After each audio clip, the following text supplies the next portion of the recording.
এটা পৃথিবীর সবচাইতে দারিদ্রতম বস্তিগুলোর একটি। এটি ফিলিপাইনের রাজধানী ম্যানিলারে অবস্থিত।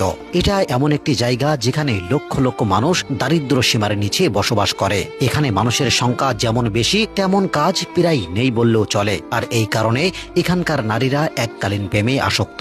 মাত্র $8 খরচ করলেই সেখানে পুরো এক রাত কাটাতে পারবেন, তাও আবার সঙ্গে পাবেন সবচেয়ে সুন্দরী নারী। কিন্তু সবচেয়ে ভয়ঙ্কর ব্যাপার হলো এখানে ভাইরাস সর্বত্র ছড়িয়ে আছে। এই ছোট্ট নদীটি, যার মধ্যে ভেসে বেড়ায় সব ধরনের আবর্জনা, এমনকি বাতাসে দুর্গন্ধ ভেসে বেড়ায়। আর এই জায়গায় রয়েছে পাহাড়ের মতো আবর্জনার স্তূপে ভরা। এখানকার অবস্থা এতটাই খারাপ যে এখানে পোকামাকড়ও বসবাস করতে ভয় পায়, অথচ মানুষ বসবাস করে। এই নদীতে স্যানিটারি ন্যাপকিন এবং জন্ম নিয়ন্ত্রণ সামগ্রী বর্জ্য ভেসে বেড়ায়। এটি সেই জায়গা যেখানে বস্তির মানুষ মলত্যাগ করে। এখানকার মেয়েদের সবচেয়ে বড় আশা হলো প্রথম দেখাতেই কোনো পর্যটককে তাদের প্রেমে মুগ্ধ করা। কারণ যদি কোনো পর্যটককে মুগ্ধ করতে পারে, তাদের বিশ্বাস হয়তো তাদের জীবন বদলে যেতে পারে। এখানে শান্তি প্রায় নেই বললেও চলে। তবে তাদের সবচেয়ে আনন্দের মুহূর্ত হলো বৃষ্টির দিন, কারণ তখন তারা বৃষ্টির পানিতে সতেজ হয়ে গোসল করতে পারে।